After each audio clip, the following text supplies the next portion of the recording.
Tô fazendo a gravação, tá, gente? É, essa aula que eu vou falar com vocês é uma aula muito curtinha, tá? É uma aula sobre preparos conservadores, porque e funciona tanto para resina quanto para restaurações em amálgama também, tá? Então eu só vou mostrar para vocês um pouquinho disso. Podem tirar dúvida, como eu falei, podem abrir o microfone se vocês precisarem falar alguma coisa. Eu vou compartilhar a tela aqui.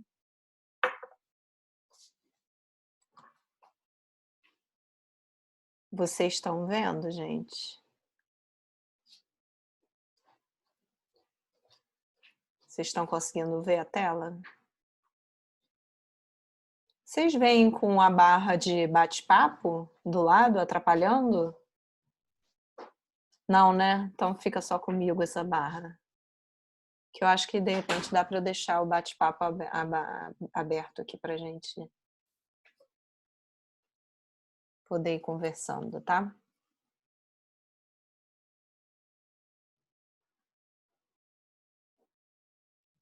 Deixa eu fechar um pouquinho aqui.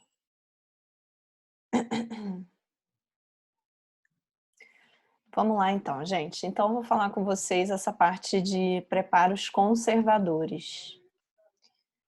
Eu tinha outra pergunta para vocês. Vocês estão conseguindo acessar algum livro pelo Clinical Key?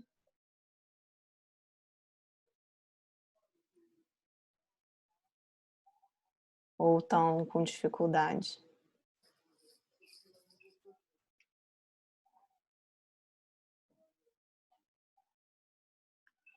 Alguém já tentou acessar o livro?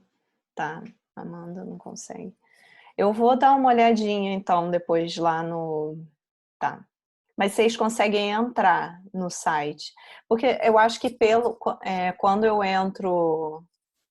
Tá. Quando eu entro direto no Clinical Key, ele pede minha senha. Eu nem lembro mais direito qual é a minha senha, mas quando eu abro algum livro pelo Moodle, ele entra direto. Então, eu vou tentar achar... Beleza. Eu vou tentar achar no Clinical Key os livros. É, isso. Quem tiver dificuldade de acessar, fala com a Jordânia. Nossa, ela resolveu tudo muito rápido para mim. Ela é ótima. Mas eu vou tentar botar assim o próprio livro lá em algum link do Moodle para vocês conseguirem entrar direto por ali, que aí eu acho que como você entra pelo Moodle, ele já abre direto, ele nem pede sua senha no Clinical Key. Mas você tem que estar cadastrado, então se não tiverem, avisem. Vamos lá então, gente. A gente vai falar um pouco sobre preparos conservadores, tá? Os preparos conservadores, isso é uma coisa que a gente fala sobre odontologia, né, a dentística em si, né, não é só falando dos preparos conservadores. Qualquer tipo de preparo a gente visa uma preservação da estrutura dentária, o máximo que a gente conseguir, tá? E os preparos conservadores, eles existem para a gente ter também a nomenclatura da cavidade, né, especificando, né? E também para a gente saber que a gente pode preservar a estrutura dentária, não precisa sempre, por exemplo, romper a crista marginal, né? As estruturas de suporte do dente que a gente sempre quer tentar preservar são cristas marginais, cúspides e ponte de esmalte, né? Quando a gente quando a gente decide, né, fazer uma cavidade, a gente pensa que se a cárie se deu na área de sulco, a gente vai começar fazendo aquelas voltinhas, né, seguindo o formato do sulco. Parte disso também é para a gente proteger as vertentes, né, das cúspides, né, e tentar pegar no máximo o sulco. Se pegou o sulco ocluso vestibular, a gente vai fazer o contorno, a voltinha, mas a gente vai realmente fazer um contorno e não abrir com a broca reta, senão a gente tira a vertente. E a vertente também é uma estrutura importante da cúspide de suporte. Então, a gente sempre vai tentar preservar no máximo que a gente conseguir, né? Então, muito disso que a gente pede, porque vocês chegaram a fazer preparo classe 1, né? Não lembro se chegou no 2, mas eu lembro que a gente já começou os preparos. E aí a gente sempre fala ensinando a regrinha, não, segue só o contorno do suco, faz só a voltinha. Tudo isso tem um porquê, né? Mesmo que você não faça isso no dia a dia, assim, não seja perfeito igual é o que a gente faz, porque a gente não sabe onde vai estar a lesão cariosa, né? Mas que não seja tão perfeitinho, isso ensina vocês a fazer o contorno, treinar a mão, né? Estabilizar a mão, fazer o contorno para conseguir a máxima preservação. Se a lesão de cárie envolver e tiver que aumentar o preparo, tudo bem, né? Os tipos de preparos conservadores que a gente tem são slot horizontal, slot vertical e o preparo tipo túnel. Tá? Esses três, eles levam esse nome que ajuda muito a gente na hora da classificação. E isso é importante para a gente preencher, por exemplo, o prontuário do paciente, dizendo exatamente o que a gente fez, né? A nomenclatura é muito importante para isso. E os nomes são esses dos preparos, tá? A gente vai começar vendo o slot horizontal. O slot horizontal, ele leva esse nome por uma coisa bem fácil, né? Porque ele é feito... Ah, desculpa, gente, tá entrando a Beatriz. Ai, que bom.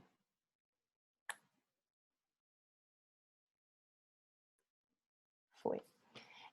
O slot horizontal, ele vai ser feito de forma horizontal, né? É como se fosse uma classe 3, só que em região posterior, né? Em dentes posteriores. Então, ele vai ser mais ou menos uma classe 3 em região posterior. Vocês sabem me dizer a classificação de Black de uma cavidade igual a essa? Essa cavidade, por exemplo, está na mesial de um molar. Tá? Abaixo do ponto de contato, tá vendo? Não tá pegando a superfície oclusal. Vocês sabem me dizer, gente, qual é o nome desse tipo de preparo? Alguém? Ai, passei o slide. Não me deixem falando sozinha, é muito frustrante isso. Ah, muito bom, classe 2. Beleza. Exatamente.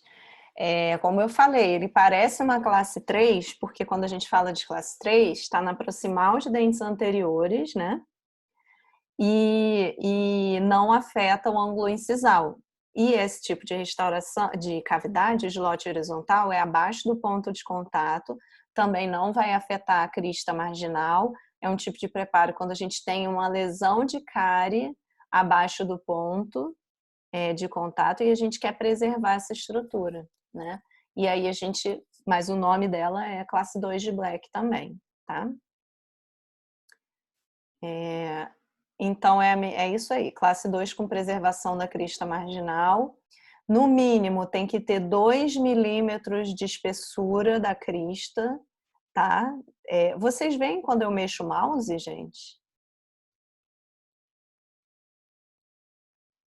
Tá, ótimo, porque daí eu posso apontar para vocês. Então, a crista marginal tem que ter pelo menos 2 milímetros de espessura e a cárie, ela tem que estar voltada para vestibular ou lingual, porque se você não estiver enxergando essa lesão cariosa ou pela vestibular ou pela lingual, você vai acabar tendo, sem saber mais ou menos a altura, sem ter certeza absoluta, né? Você só viu pelo raio-x, você acaba não conseguindo acessar ou desgastando o dente demais para conseguir chegar nessa lesão, né? Então, ela tem que estar voltada, você tem que estar enxergando para você conseguir fazer o slot horizontal, tá? E aí, para fazer o preparo, a gente precisa fazer um afastamento dentário com uma cunha, proteger o dente adjacente com uma matriz metálica, tá? Tá vendo como essa cunha está posicionada? Ela fica entre o dente que eu quero preparar e a matriz, ela protege o outro dente, tá? Ela não fica grudada no dente que eu quero preparar, né? Isso é muito importante, é um erro comum, né? De você colocar isso aqui ao contrário, né? A cunha do lado de lá e a matriz encostando no dente que você quer preparar, mas na verdade você quer proteger. E aí a gente faz esse acesso Pode ser com uma caneta de baixa rotação e uma ponta carbide, porque a gente só quer remover a lesão cariosa, mas se a gente precisar aumentar um pouquinho esse acesso para conseguir enxergar melhor ou acessar melhor alguma área, a gente pode utilizar a alta rotação e uma ponta diamantada esférica, tá? A gente pode usar, mas em geral a gente já vai removendo a lesão cariosa com essa ponta, com essa broca carbide em baixa rotação. Dá para fazer com a colher de dentina também, mas às vezes pelo movimento você não consegue entrar com a colher e fazer o movimento de remover a lesão, né? A gente acaba tendo essa dificuldade. Então, a gente pode fazer essa remoção com uma ponta, com uma broca carbide em baixa. E aí, depois que a cavidade está limpinha, a gente vai prestar atenção em algumas características. Se a gente estiver falando de amálgama, a gente vai precisar que as paredes oclusal e a parede cervical sejam paralelas entre si, porque lembra, o amálgama ele precisa ter uma espessura homogênea para ele ter resistência. A gente vai precisar que essa cavidade tenha uma profundidade no mínimo 1,5, tá? 1,5 mm, e a largura também, para que esse amálgama tenha resistência, e que a parede axial esteja plana. Axial, lembra que parede é essa? A parede pulpar, ela vem aqui da oclusal, né, no fundo da cavidade, e a axial, ela vai, se a gente atravessasse com a broca, por exemplo, chegaria na polpa. Né? Vocês têm dúvida dos nomes das paredes? Se tiver dúvida, me avisa, tá, gente? Que a caixa de... Tá, Matheus respondeu. Então, essa parede tem que estar plana, pelo mesmo motivo da classe 1, classe 2, que as paredes têm que estar planas, para dar resistência tanto ao dente quanto à restauração, tá? Então, a gente tem que prestar atenção nas características quando faz para amálgama. Se eu estiver fazendo com resina, é o quê? Remoção da lesão cariosa. Se tiver cárie nessa parede axial, você pode deixar também, tá? A gente protege, se quiser fazer um curativo com ionômero, para o futuro trocar por uma resina, fazer um forro. Lembra disso, dependendo das profundidades, a gente vai agir de formas diferentes, tá? O slot horizontal, ele é preferencialmente realizado com resina, tá? Por quê? Porque a retenção é meio complicada ali na proximal. E o acesso para você fazer, para você condensar o amálgama. Imagina a posição que você não tem que fazer para condensar esse amálgama ali, garantir que ele ficou lisinho. É realmente difícil. Então, ele é preferencialmente feito com resina composta, que vai garantir também maior preservação da estrutura dentária e reforço da estrutura dentária remanescente. Tá? Como que faz esse reforço? A gente não deixou a crista marginal? Aqui, a gente deixou crista marginal. Se essa crista marginal sofre um impacto grande durante a mastigação, com o tempo ela pode fraturar se ela estiver apoiada num material muito rígido, que é um amálgama, né? Então, a resina composta ela vai fazer esse reforço. E aí vai proteger mais ainda a crista marginal, para que ela não frature, tá? Então, a gente faz a resina... Bom, vocês vão aprender direitinho ainda, né? Mas a gente aplica o ácido, ó, o dente adjacente está sendo protegido. Vocês sabem o que é isso aqui que está protegendo esse dente? A gente já... Não lembro se eu falei com vocês. Vocês sabem o que é isso aqui branco, protegendo o dente adjacente quando eu trabalho com resina? Isso aqui é uma fita Teflon, mais conhecido como fita veda-rosca. Mas no material de vocês, no kit TDV, vocês veem uma fitinha dessa daqui, só que ela é azul. Ela é azulada, né? Porque a própria TDV faz essa fitinha agora. Mas é a mesma coisa do que uma fita veda-rosca. E aí a gente protege, porque essa fitinha, ela gruda ali perfeitamente envolvendo o dente que eu quero proteger e não fica se sobrepondo, né, esbarrando no dente que eu quero restaurar. Igual uma fita de poliéster, por exemplo, ficaria, mas pode ser usada uma fita de poliéster também, tá? E aí eu tô aplicando aqui o ácido e depois o adesivo aqui no dente que eu tô restaurando, tá? E aí eu vou fotoativar esse adesivo para depois fazer a restauração. A restauração tem que ser feita com muito cuidado para proteger, né, afastar do dente o dente adjacente, porque senão gruda. Tem que tomar muito cuidado. E uma das coisas difíceis é o momento do acabamento, porque não pode ter excesso, porque se tiver excesso, nessa área aqui, da região interdental, é onde acumula biofilme, que é super difícil convencer, né, o paciente a passar fio dental todo dia. Né? É difícil mesmo, a gente sabe que não é uma coisa fácil. E tem paciente que simplesmente não fala que não vai usar o fio dental. Então, se a gente deixa um excesso, aumenta a chance de provocar um dano, né, no periodonto do paciente e de ter cárie recorrente, né, cárie secundária. O slot horizontal pode ser feito também com acesso direto, o que é o mais fácil, né? Quando tem alguma ausência, ou se for na distal do último molar, por exemplo, né?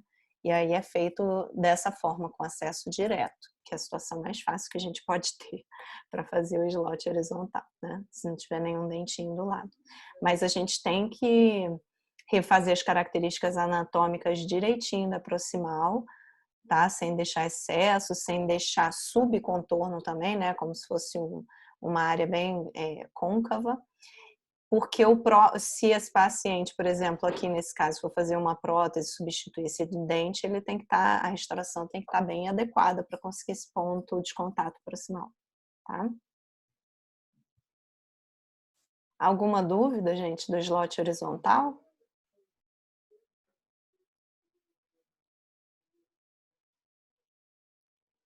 Se tiver, fala para mim, tá? Vamos entrar então no slot vertical. O slot vertical, quando a gente passou, mais uma vez, a aula de preparo para vocês, a gente fez MOD, OD, MO, né? Tudo envolvendo grande parte da oclusão, mas o slot vertical, ele envolve uma partezinha da oclusão, mas só na crista marginal, na fossa proximal, né, o mesial ou distal, e remoção da crista marginal para pegar alguma lesão de cárie que está aqui abaixo do ponto de contato, mas que a gente não conseguiu remover pelo slot horizontal, tá? Ou que deixou uma crista marginal tão fina que você não acha que é legal arriscar, porque pode gerar uma fratura e aí precisar fazer um tratamento mais demorado e mais trabalhoso depois. Tá? E aí você faz esse acesso por meio da crista marginal, remove a lesão cariosa, tá? E aí restaura normalmente. E aí aqui, ó, mostrando para vocês como se fosse aqui, tem uma cárie oclusal que pega mesial e uma cárie distal. A gente não vai abrir a cavidade, uma cavidade inteira envolvendo MOD. A gente abre duas cavidades classe 2. Uma cavidade classe 2 é ocluso mesial e uma ocluso distal, mas que envolve apenas essa área aqui da crista marginal, tá? Só isso. Esse aqui é uma cavidade classe 2 MO convencional. Essa é uma cavidade do tipo slot vertical classe 2, tá? Deu para entender a diferença, né, gente?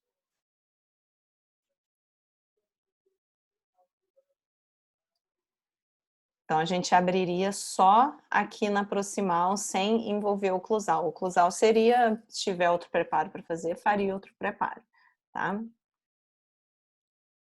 Então, a gente abre. Como a gente precisa remover um tecido sadio aqui, né, da crista marginal, para conseguir acessar a lesão cariosa, a gente vai precisar usar uma alta rotação e uma ponta diamantada. tá? Esférica. A gente sempre trabalha com esférica para remoção das lesões cariosas, tá? Então, a gente rompe isso para o acesso à lesão e aí a cárie pode ser removida com uma colher de dentina ou uma baixa rotação com uma broca carbide, tá? Se tiverem dúvida, vai falando aí, gente. Então, ó, slot vertical. Faz o acesso com a broca. Cheguei na lesão cariosa, vou fazer a remoção com a colher de dentina ou a broca carbide em baixa rotação, tá?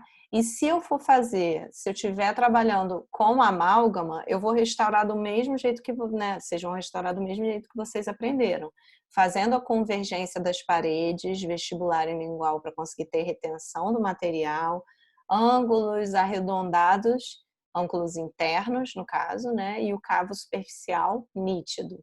Sempre, né? Cavo superficial, todo esse aqui do contorno da cavidade, contorno externo, tem que estar nítido.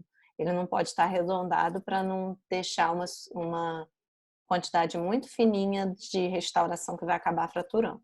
Então, se eu estiver fazendo, se a minha decisão for fazer amálgama, tem que estar respeitando as características, tá? E aí eu vou restaurar, né?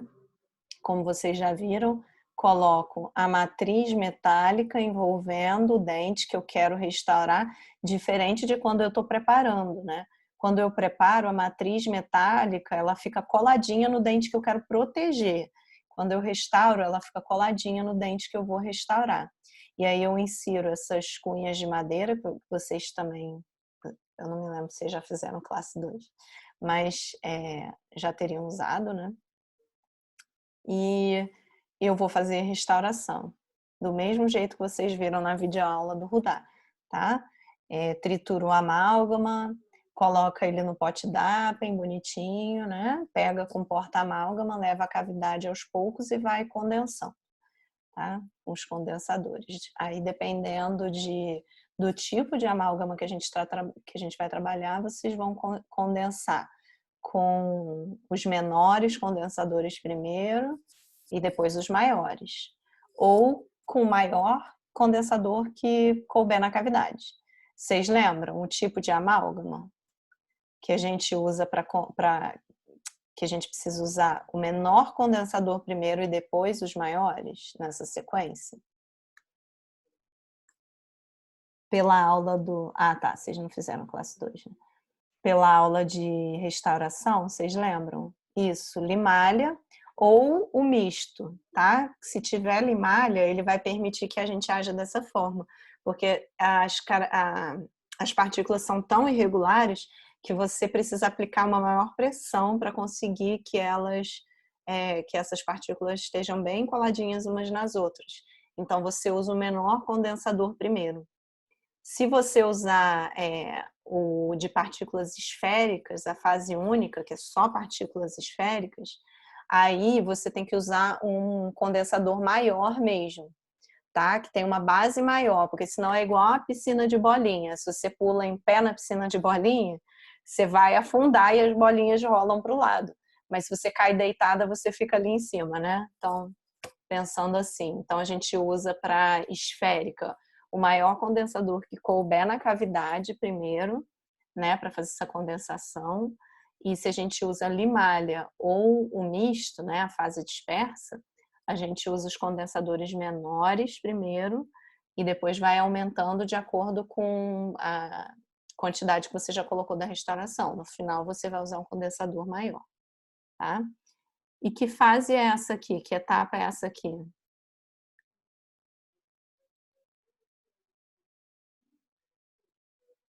Vocês lembram que etapa que é essa aqui? Ai, meu Deus, eu interrompi. Desculpa, gente, eu vou voltar.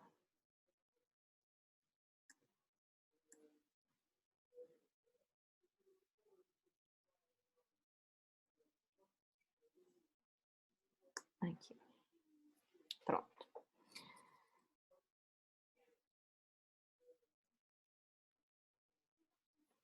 Tô tentando achar o bate-papo de vocês.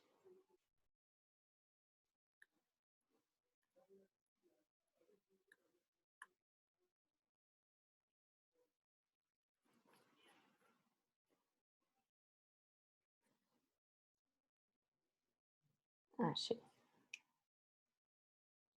Pré-escultura, pré-brunidura. Exato. É brunidura pré-escultura, tá? Foi bom que vocês se complementaram. Brunidura, a outra falou pré-escultura. É isso, é a brunidura pré-escultura, né? Vocês lembram os objetivos dela? Vai ser para melhorar a adaptação do material, como é que é? Vocês lembram? Se vocês quiserem, pode ligar o microfone. Ninguém quer ligar o microfone.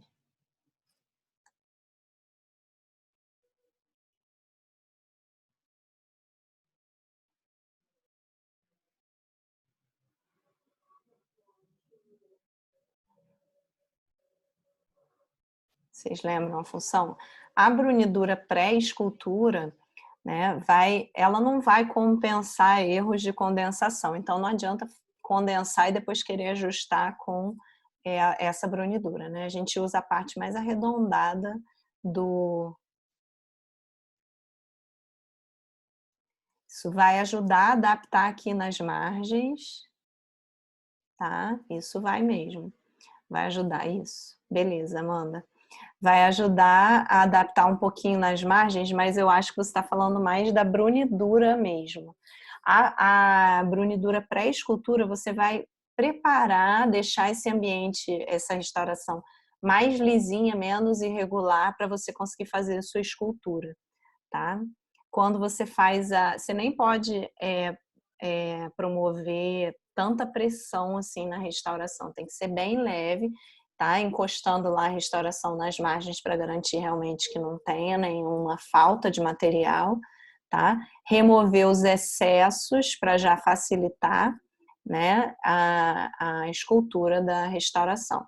E aí a gente tem a etapa de escultura,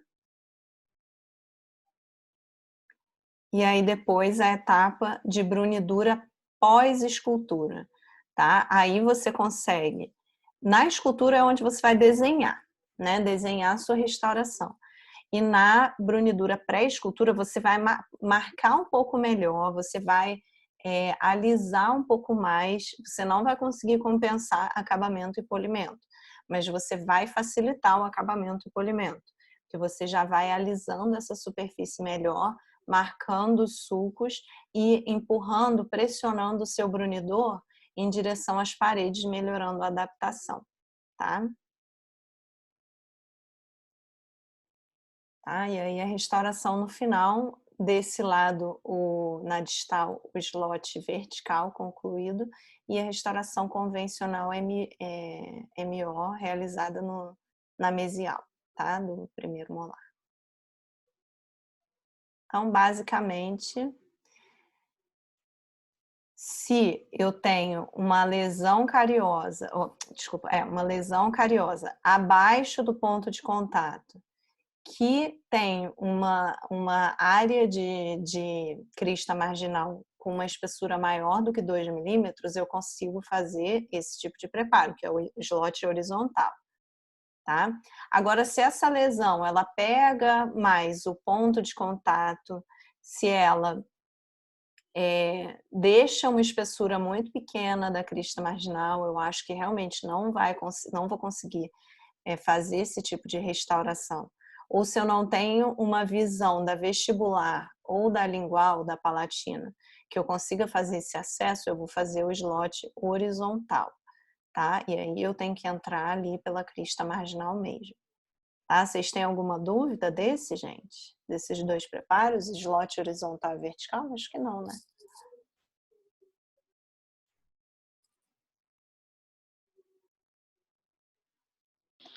Professora, Oi, Mariana. eu não entendi muito bem com relação a esse mínimo de espessura. Você pode explicar de novo? A espessura mínima que eu preciso para fazer um slot horizontal é porque a crista marginal, se você deixar, por exemplo, 1 milímetro de espessura, ela vai fraturar.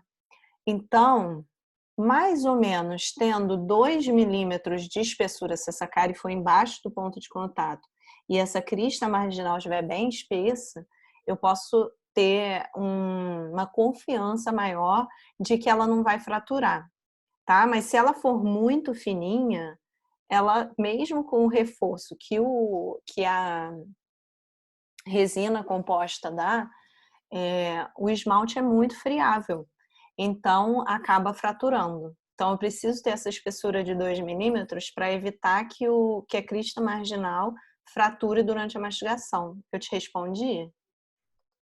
Ou ainda está com dúvida? Entendi, obrigada. Entendeu? Nada. Vamos lá.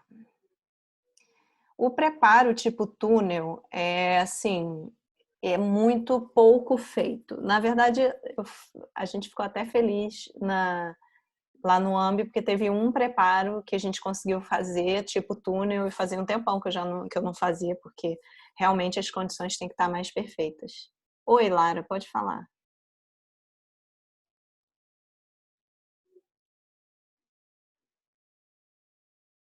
A Thaísa saiu? Tá, aceitei. Eu vou tirar isso de... Ninguém vai invadir na sala.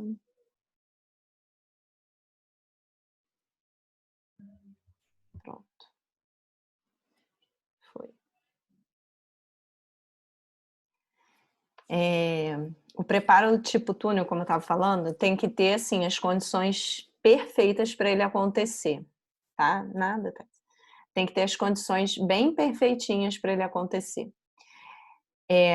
O preparo tipo túnel a gente faz quando a gente tem uma cárie envolvendo a oclusal, tá? E essa cárie vai ali na proximal, abaixo do ponto de contato.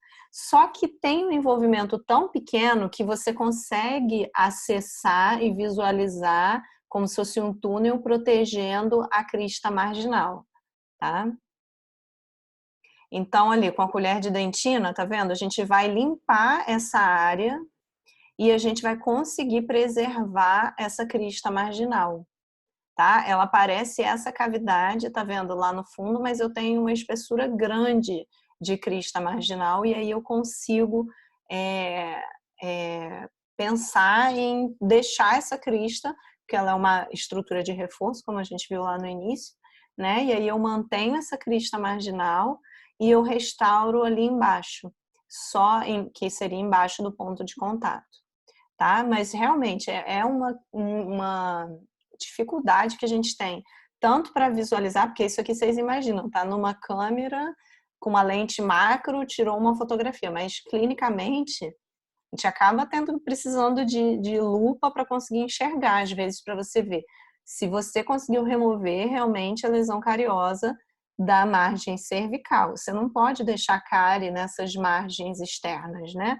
No ângulo cavo superficial, porque senão a gente não vai conseguir fazer a restauração adequada e proteger, né? É diferente deixar uma cárie na parede oclusal, na parede axial, mas nas margens vai aumentar a chance de infiltração, tem que estar bem limpinho.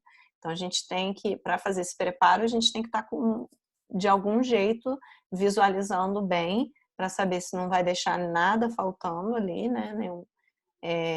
Se não vai deixar a lesão cariosa nessas margens e se não vai deixar a espessura muito fina de crista marginal, tá? Então, nesse desenho aqui seria isso, né? Quando a gente faz esse acesso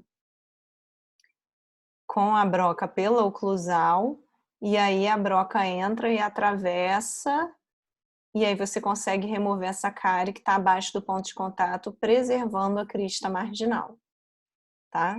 Vocês conseguiram entender, gente, esse preparo? Ele é muito difícil de fazer. Uma das coisas que acontece é que se você não deixa, o paciente depois volta com a crista marginal fraturada. E aí você tem que trocar tudo, toda essa restauração. Então, realmente tem que estar bem fechadinho o caso, com uma espessura boa, com uma cárie bem pequena na proximal, para você pensar em fazer isso. Tá? Alguém tem alguma dúvida, gente, desses preparos? É uma aula bem facinho, né?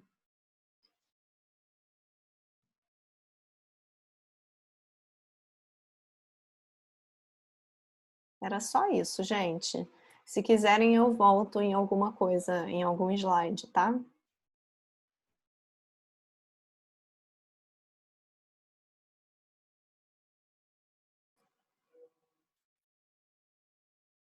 Cadê? Reage aí, gente.